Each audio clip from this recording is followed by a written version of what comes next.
The kick's power comes from the torque generated by the rotation of the hips. It's the same principle that cracks a whip.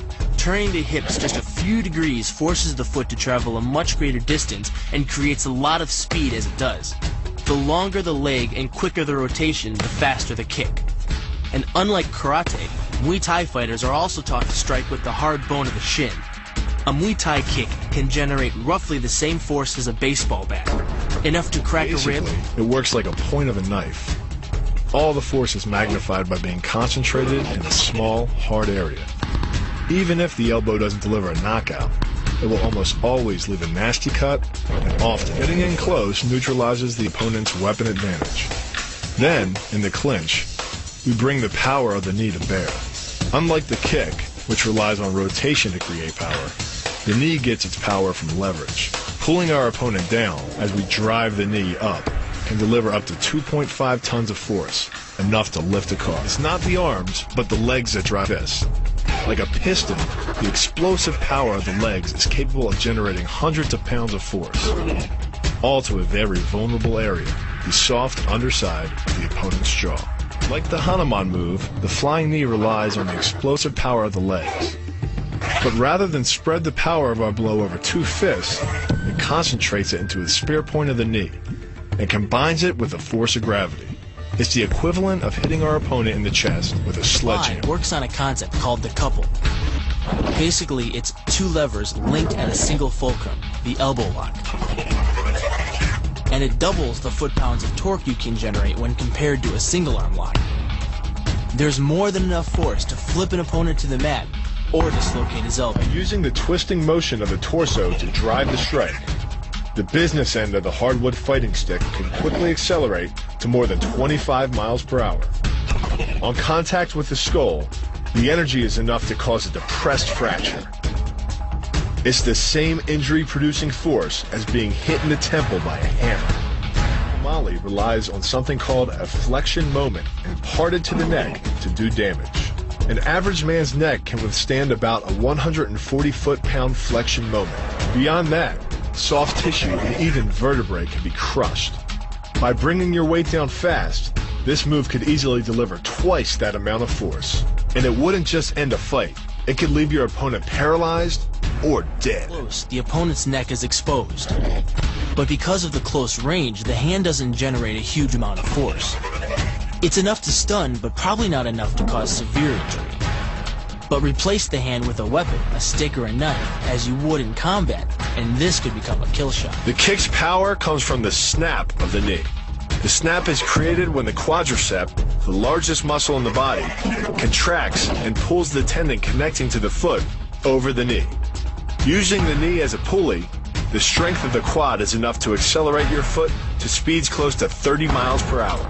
Because the area of impact is focused on a small part of the foot, it magnifies the force of the blow, making it capable of dropping 1,000 pounds of force on your head. It's like getting whacked in the head with a Louisville slugger. It works by taking the opponent's blow at an angle, which deflects the energy of the blow away from the vulnerable torso. The harder you block, the further his blow will be deflected, and the more open he'll be to a counter-strike. Rotating your fist 180 degrees right before it strikes the intended target. The twisting snap of the arm maximizes the speed of the punch and magnifies the force of the blow by concentrating the impact on the first two knuckles of your hand. Done correctly, it can deliver as much energy as a bowling ball dropped from the top of a house, more than enough to cause soft tissue damage or break a rib. Because it swings through such a wide arc, the wrist is moving at speeds of up to 43 miles per hour. And since the radius doesn't deflect or compress nearly as much as a fist, it can deliver a staggering blow, like being hit with an axe handle. This roundhouse kick is designed for maximum impact. With the powerful muscles of the thigh yanking the tendon over the knee, the foot accelerates from 0 to 21 miles per hour in just 1/3 of a second. Combine that with the reinforced shoe, and this kick can drive the nose bone back up into the brain. It's aimed at the largest gland in the human body, the liver. A direct hit won't just bring an opponent down. It can rupture the gland, causing severe internal bleeding. But the liver is well protected by the rib cage. so the kick must be accurate to within half an inch. In this move, the forward propulsion of the hips, combined with the piston motion of the lower leg, can send well over 700 pounds of force directly through the rigid bone of the heel. This impact won't just knock an opponent down. The force is enough to permanently damage his kneecap, leading with the near arm. The first jab travels the shortest distance to the opponent, so what it lacks in force, it makes up for in speed. The second punch, utilizing both the twist of the shoulders and the forward momentum of the kick, can carry over 4 times as much impact. And just a few hundred pounds of force to the temple is enough to cause a knockout. This move uses the same principle as a throw in judo, off-balancing your opponent and then using his momentum to send him down. But it's much more aggressive. The sweep here is actually a strike to one of the most sensitive areas of the body, the Achilles tendon.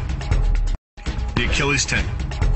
The throw works just like a crowbar, where your leg is the lever and your hip is the fulcrum. The trick is positioning your body in just the right place. If you're just an inch off the placement of your thigh and hip, the amount of energy needed to throw an opponent can more than double. But performed correctly, Uchimata requires almost no energy, yet it can deliver up to 5,000 pounds of force. If it weren't for the mat, a throw like Uchimata would be enough to cause serious injury, or even paralysis. You use the strength of your legs to maintain your dominant position while you secure the choke. Just a few pounds of pressure on the collar of his gi is enough to reduce the blood flow to the brain to a trickle and end the match.